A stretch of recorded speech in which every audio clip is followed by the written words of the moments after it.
نسألك يا من هو الله نحمده ونصلي على رسوله الكريم اما بعد فاعوذ باللہ من الشیطان الرجیم بسم اللہ الرحمن الرحیم۔ معزز سامعین السلام علیکم ورحمۃ اللہ وبرکاتہ۔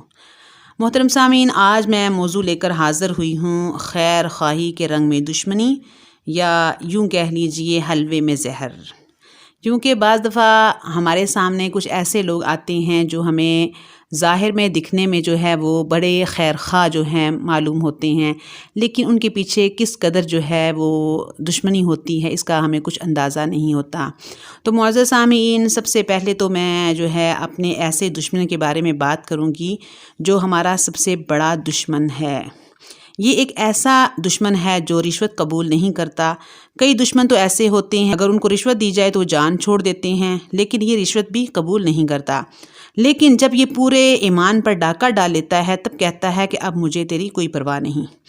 اس سے پہلے بندے کی جان نہیں چھوڑتا، ٹھیک، اس سے پہلے بندے کی جان جو ہے وہ نہیں چھوڑتا۔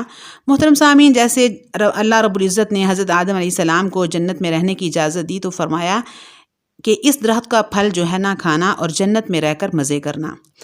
تو معزز سامعین، حضرت آدم علیہ السلام جنت میں رہنے لگے اور آسمان کے فرشتوں کو اللہ کی عبادت کرتے ہوئے دیکھتے ہیں تو سیدنا آدم علیہ السلام کے دل میں ایک آرزو پیدا ہوتی ہے کہ کاش میں بھی اپنے رب کی ایسے ہی عبادت کروں، جیسے فرشتوں کی لمبی زندگی ہے میری بھی ہو، جیسے فرشتے ہمیشہ آسمان پر ہیں میں بھی ہمیشہ جنت میں رہوں، اور جیسے یہ ہر وقت عبادت میں ہیں میں بھی ہر وقت عبادت میں مشغول رہوں۔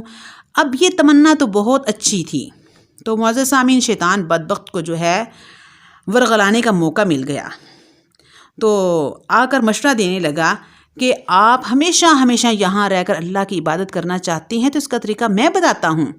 اس درخت کا پھل کھا لیجئے، ایسا ملک ملے گا، ملک لا یبلا، کبھی بھی جنت سے باہر نہیں نکلو گے اور ہمیشہ اللہ کی عبادت بھی کرتے رہو گے۔ اس وقت اللہ تعالیٰ نے حضرت آدم علیہ السلام کو وہ بات جو ہے بلا دی، جیسے آدمی کے ذہن سے بات نکل جاتی ہے اسی طرح حضرت آدم علیہ السلام کے ذہن سے بھی یہ بات جو ہے وہ نکل گئی کہ یہ وہی درخت ہے جس کا پھل کھانے سے منع کیا گیا ہے۔ تو معزز سامعین، اس نے یقین دہانی کے لیے حضرت آدم علیہ السلام اور اماں حوا کے سامنے جو ہیں قسمیں اٹھ بھی کھائیں، اماں حوا کے سامنے قسمیں بھی کھائیں اور قسم کھا کر کہنے لگا انی لکما لمن الناصحین۔ اس نے تاکید کرنے کی انتہا کر دی، میں تو آپ کا بڑا ہی خیر خواہ ہوں۔ اب دیکھیں، جہاں اس کا داؤ چل سکتا تھا اس نے وہاں اس کو چلانے میں کوئی کمی نہیں کی۔ آج بھی گمراہ کرنے والے ناسخ بن کر ہمارے سامنے آتے ہیں، محترم سامعین، کیسے ہمارے اوپر وار کرتے ہیں، میں تمہارا بہت خیر خواہ ہوں، میں تو تمہارا کبھی جو ہے وہ نقصان نہیں ہونے دوں گا، میں ایسے یہ وہ ایسے انسان کو جو ہے ورغلا کے تو اس کو جو ہے وہ دھوکہ دے دیتے ہیں کہ انسان سوچ بھی نہیں سکتا کہ میرے ساتھ کیا ہو گیا ہے۔ تو معزز سامعین، حضرت آدم علیہ السلام نے اللہ تعالیٰ کی محبت میں اس درخت کا پھل جو ہے وہ کھا لیا۔ تو پھل کھانے کی دیر تھی کہ ایک تو جسم پر جو جنتی لباس پہنا ہوا تھا وہ اتر گیا۔ آج بھی یہ بات اپنی جگہ سچی ہے کہ شیطان کی پیروی کرنے والوں کی پہچان یہ ہے کہ ان کے جسم سے لباس اتر جاتا ہے، برقع اتر جاتا ہے، پردہ اتر جاتا ہے، اور مردوں کے سر سے ٹوپی اتر جاتی ہے، پگڑی اتر جاتی ہے، داڑھی اتر جاتی ہے۔ آج بھی یہ عریانی فحاشی اسی شیطان ہی کی وجہ سے ہے۔ اور دوسری بات یہ کہ جنت سے نکلنے کا حکم بھی اللہ تعالیٰ کی طرف سے مل گیا، یعنی جنت میں ملنے والی نعمتوں کو اللہ نے واپس لے لیا۔ تو محترم سامعین، آج بھی گناہ کرنے کا نتیجہ یہی نکلتا ہے، اللہ رب العزت بندے سے اپنی نعمتوں کو واپس لے لیتے ہیں۔ بے سکونی، بے چینی، بے برکتی ہمارے گھروں کا جو ہے وہ نصیب بن جاتی ہے۔ تو معزز سامعین، اب اس موقع پر جب اللہ تعالیٰ نے پوچھا کہ آپ نے یہ پھل کیوں کھایا تو سیدنا آدم علیہ السلام نے سیدھی بات کہی، ربنا ظلمنا انفسنا وان لم تغفر لنا وترحمنا لنکونن من الخاسرین۔ کوئی لاجک، کوئی دلیل پیش نہیں کی، نہ کوئی بہانہ، نہ کوئی جھوٹ، نہ کوئی ہیرا پھیری، کچھ بھی نہیں کہا، نہ کوئی ہٹ درمی، بلکہ اپنے قصور کا اعتراف کر لیا۔ اللہ تعالیٰ اعتراف قصور کو پسند فرماتے ہیں، اس لیے حضرت آدم علیہ السلام کی اس بھول کو اللہ نے معاف فرما دیا۔ تو محترم سامعین، مفسرین ایک عجیب نکتہ جو ہے وہ فرماتے ہیں کہ حضرت آدم علیہ السلام سے یہ جو بھول ہوئی اور جنت سے نکل گئے تو اس سے بچنے کا آخر کیا حل ممکن تھا؟ تو محترم سامعین، مفسرین فرماتے ہیں جب شیطان نے ان کو بہکانے کی کوشش کی تو اس وقت اللہ تعالیٰ سے رجوع کر کے پوچھ لیتے کہ اے اللہ، میں چاہتا ہوں کہ میں ہمیشہ ہمیشہ آپ کی عبادت کروں، یہ مجھے ایسا مشورہ دے رہا ہے، کیا میں اس کا مشورہ مان لوں؟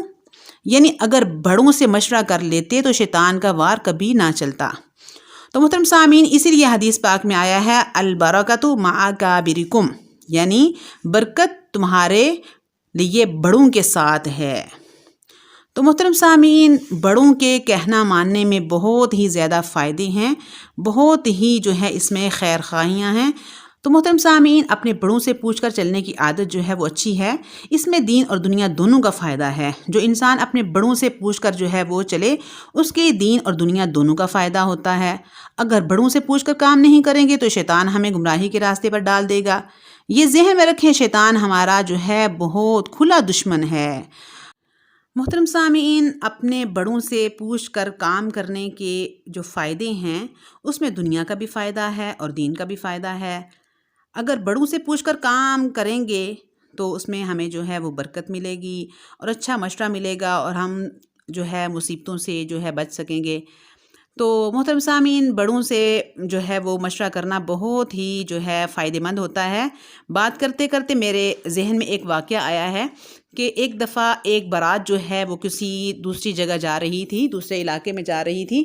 تو بارات والوں نے یعنی کہ جب تیاری کر لی تو لڑکی والوں کے طرف جو ہیں لوگ تھے، انہوں نے کہا کہ آپ بارات لے کر آ تو رہے ہیں، لیکن بارات میں 100 آدمی ہو، اسے زائد کوئی آدمی نہ ہو، اور سارے کے سارے نوجوان ہوں، بوڑھا بھی کوئی نہ ہو۔ تو اب جو ہے انہوں نے آپس میں مشورہ کیا کہ کیا ہونا چاہیے۔ یہ تو بہت جو ہے وہ سوچنے والی بات ہے کہ بوڑھا بھی کوئی نہ ہو۔ تو ایک بڑے میاں، ان کے بزرگ جو تھے، ان فرمانے لگے کہ مجھے ساتھ لے چلو، تمہارے لیے مسائل کھڑے ہو جائیں گے تو تمہیں کون مشورہ دے گا، تو مجھے ساتھ لے چلو۔ تو انہوں نے کہا، انہوں نے منع کیا ہے کسی کو ساتھ لے کر نہیں آنا۔ تو بڑے میاں فرمانے لگے کہ مجھے کسی جگہ چھپا کر لے جاؤ۔ چنانچہ انہوں نے ایک جو ہے وہ ڈبہ، اس کے اندر جو ہے ان کو چھپایا اور ان کو اپنے ساتھ لے گئے۔ جب وہاں پہنچے تو لڑکی والوں نے کہا مہمانوں کو کہ آپ لوگوں کے لیے ہم نے 100 بکرا تیار کیا ہے، بھونا ہوا ہے، اب آپ نے وہ 100 کا 100 بکرا سارا ختم کرنا ہے۔ تو بارات والے سارے پریشان ہو گئے، کیسے ہم 100 بکرا ختم کریں گے؟ ایک آدمی پورا بکرا تو کھا نہیں سکتا، کیسے جو ہے یہ کھایا جائے گا ہم سے 100 بکرا؟ تو انہوں نے کہا ہمارے ساتھ بڑے میاں ہیں، ہم ان سے جا کر پوچھتے ہیں۔ تو وہ جو چپکے سے بڑے میاں کے پاس گئے، جا کے ڈبے کے پاس جا کے پوچھا، بڑے میاں انہوں نے یہ کہا ہے کہ 100 بکرا ہم نے تیار کیا ہے اور سارے کا سارا جو ہے 100 بکرا آپ نے مکمل کھانا ہے، سارے کا سارا 100 بکرا آپ نے مکمل ختم کرنا ہے۔ تو بڑی میاں فرمانے لگی ان سے کہو کہ وہ ایک ایک بکرا جو ہے وہ لاتے جائیں، اور جو ہے جب ایک ختم ہو جائے گا پھر دوسرا لے آنا۔ تو اس طرح بڑے میاں نے مشورہ جب دیا تو کہنے لگے ٹھیک ہے۔ انہوں نے کہا کہ جب آپ بکرا لاؤ گے سارے اکٹھے ایک دفعہ نہیں لانے، بلکہ ایک ایک جو ہے بھنا ہوا بکرا ہمارے سامنے رکھتے جائیں، جب ایک ختم ہو جائے گا پھر دوسرا لے آئیں۔ تو اس طرح انہوں نے 100 کا 100 بکرا جو ہے وہ ختم کر لیا، کھا لیا۔ تو پھر اس کے بعد باری آئی ان کے وہ جو رسم و رواج ہیں، تو کہنے لگے کہ اب جو ہے وہ آپ نے یہ جو گندم کا جو ہوتا ہے نا بھوسا، تو اس کی جو ہے وہ ہمیں رسی بنا کر دینی ہے، اس کا موٹا سا رسہ بنانا ہے۔ تو وہ رسہ جو ہے وہ بالکل جو ہے مضبوط بنے، کمزور نہ ہو۔ تو پھر بیچارے پریشان ہوئے، اب اس کا حال کیا ہوگا؟ تو پھر جو ہے انہوں نے کہا ہمارے پاس جو ہے وہ ایک بزرگ ہیں، ہم ان سے جا کر پوچھتے ہیں۔ تو لہٰذا وہ بارات والے جو ہیں وہ لڑکی والوں سے چھپ چھپا کے جو ہے بڑے میاں کے پاس پہنچے، ان سے پوچھا کہ ایسے ایسے انہوں نے کہا ہے کہ جو بھوسا ہے، گندم کے جو دانوں کا بھوسا ہوتا ہے، اس کا انہوں نے ہمیں رسہ بنانے کا جو ہے کہا ہے، تو ہم کیا کریں؟ تو محترم سامعین، بڑے میاں فرمانے لگے کہ رسہ جو ہے ایسے نہیں بنے گا، ایسے مضبوط تیار نہیں ہوگا، پہلے بھوسے کو جو ہے وہ تھوڑا گیلا کرنا پڑتا ہے، پھر جو ہے وہ رسہ تیار ہوگا۔ تو آپ جو ہے وہ ہمیں چھلنی میں جو ہے پانی لا کر دیتے جائیں، ہم جو ہے وہ بھوسے کو گیلا کر کے تو اس کا رسہ تیار کر کے آپ کو دے دیں گے۔ تو اسی طرح بارات والوں نے جو ہے وہ لڑکی والوں کو کہا، تو انہوں نے کہا یہ تو بڑی عقل مند کی باتیں کر رہے ہیں، یہ تو بہت عقل مندوں والی باتیں کر رہے ہیں، ضرور ان کے پاس جو ہے کوئی بزرگ ہے، کوئی بوڑھا آدمی ہے جو ان کو مشورہ دے رہا ہے۔ تو وہ جو ہے حیران ہوئے کہ جو ہم بات کرتے ہیں یعنی ہم ناکام ہو جاتے ہیں اور یہ کامیاب ہو جاتے ہیں۔ تو معزز سامعین، اللہ تعالیٰ نے جو ہے وہ بزرگوں کی جو ہیں بہت ہی برکتیں رکھی ہیں۔ جس گھر میں بزرگ ہوتے ہیں اس گھر میں بھی برکتیں ہوتی ہیں، اور جہاں بزرگ ہوتے ہیں وہاں بھی برکتیں ہوتی ہیں۔ اللہ تعالیٰ ہمیں بزرگوں کی خدمت کرنے کی توفیق عطا فرمائے۔ اللہ تعالیٰ ہم سب کو جو ہے بڑوں کی خدمت کرنے اور ان کی بات ماننے اور ان کی بات کو سمجھنے کی توفیق عطا فرمائے۔ اللہ تعالیٰ ہم سب کو حامی و ناصر ہو۔ السلام علیکم ورحمۃ اللہ وبرکاتہ۔